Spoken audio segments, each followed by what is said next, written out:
Why is that important?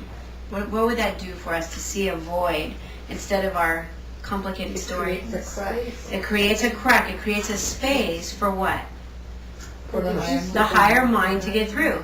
Remember, the higher mind is always loving, always wanting to help, always eager, always wanting to correct things, take care of things, get you back to your peace and happiness, but it cannot enter without invitation. So not only are we inviting it mentally, even verbally, it doesn't really respond to our words, but when we use our words, we set our intention, because words are not really how we communicate. It's really from the heart, but we use words to express what we're feeling in our heart. So if we can't think it, and we can't even say it, we can do it even with some imagery of just wiping your problem out of the way and just saying, you get this space. Here, you take the chalk and you write what you want to write on these walls and decide for me about this. So the void will be sufficient in providing your higher mind the space it needs to heal your misperceptions for you. Refrain from fear and judgment about your situation as much as possible. Remember, if we go into fear and judgment, it's not good. It's not because you're a bad person. It's because you are going to miscreate again, and you will send it ahead again. Do whatever you can to stay positive and joyful, as this will help you to hear the guidance you receive from your higher mind.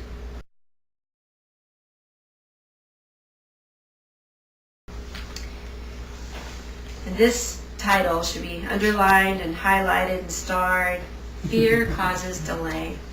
I really didn't learn this until probably the last couple of years in a very powerful kind of way. And I was letting my mind drift into fear too many times, too frequently, and the things that I would want to have happen would just keep moving out. So if we could remember that fear holds nothing that's useful and it causes delay. Why does fear cause delay? Because you're focused on that. You're looking at the false evidence of everything that's around you. Right? Some people say fear is false evidence appearing real. Pretty clever, so right? You're pushing it away. You're pushing any good stuff. So if we imagine, let's just imagine that we have two hands here, we have truth over here, we have our illusions or our misperceptions over here. So this is the bank account that's not as big as we'd like it to be for all the things we'd like to do. So we're pretty engaged in this, right? We're looking at it, we're thinking about it, we're trying to solve it, fix it, change it, right? So we're looking at the illusion and we're in fear about it. So what we want to do is release the fear, and we have to ask for help with that. You can't just say, I'm not afraid, I'm not afraid, I'm not afraid. You kind of be fooling yourself, right? So it's okay to be afraid. Your knees could even be knocking, right?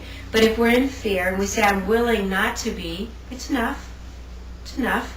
I'm willing to not be afraid, which means I'm now going to consciously, within me, this is a metaphor, I'm going to look now towards the truth to heal the errors in my mind about my illusion. Okay? But if we go back into fear, what are we doing? We're re-engaging with a problem over and over and over. So what happens is we get into what's called a split mind condition. We're like, dear God, will you help me fix this? Dear God, will you fix that? Right? So we're just back and forth and back and forth. Well, I'm afraid, but I'm going to pray. But I'm afraid again, but I'm going to pray. Well, it's okay to be in fear, but what we want to do is release our focus on the problem and focus on the truth. And the way that we do that is even just seeing a void. A void is enough because the higher thought wins, and so the higher thought will bring in the truth, and the truth will correct the misperception such that the illusion remember, this is the effect of my consciousness. What I'm looking at that I'm trying to change is the effect of my mind, not the cause of my problem. So if this is the effect and my cause sits in here, then the only thing that can fix this is this, then I need to put my attention over here. And that's a little tricky when you're feeling like you're in such an impossible situation. So we want to just hold that place as much as possible, see a void, do whatever we need to do. You'll find in page 5, we're just coming into it, has all kinds of ideas of what you can do to stay focused on this and not on this. Fear is a little like a heavy blanket and will delay your results. Your choice to stay in fear about your situation is a demonstration of lack of trust. That's not a judgment. It's not like you're going to be struck with lightning because you aren't trusting.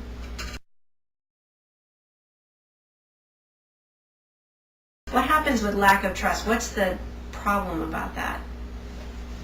If there's no trust, what happens?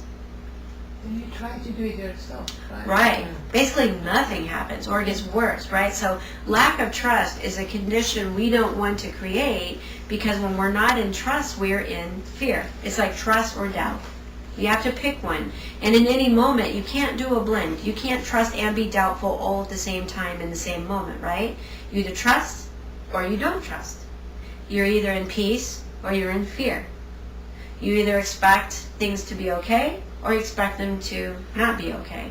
And so when we're making these choices, we will always have the result of our choice. So when we're lacking in trust, it means that we've taken our mind off of the truth over here. It's now back on the illusion. And if we don't trust that it's going to be okay and it's going to get worked out for us, then we're over here trying to solve it again. And what we're doing is we're perpetuating it. We're causing the problem. We're making it worse, and we are delaying the result that it is we say that we want.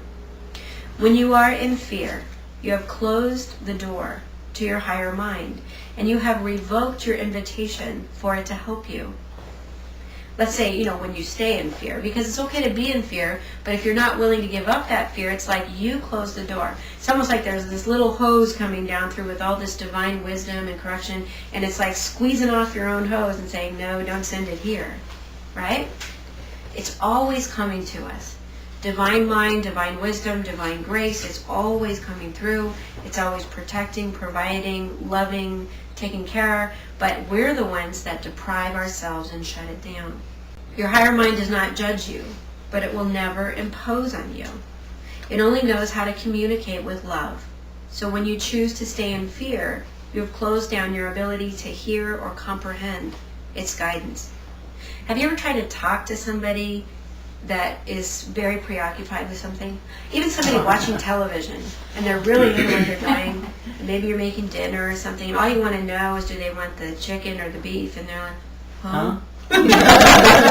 So you could be trying to give them their birthday present, whatever. You could be doing something really wonderful, and it might even be a commercial. It's not even a useful place on the television.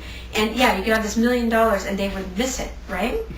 So when we're preoccupied, we're not hearing the guidance. It's always coming through. It always is eager to help. You are not asked to have no fear. You are simply asked to have no fear thoughts that you would keep.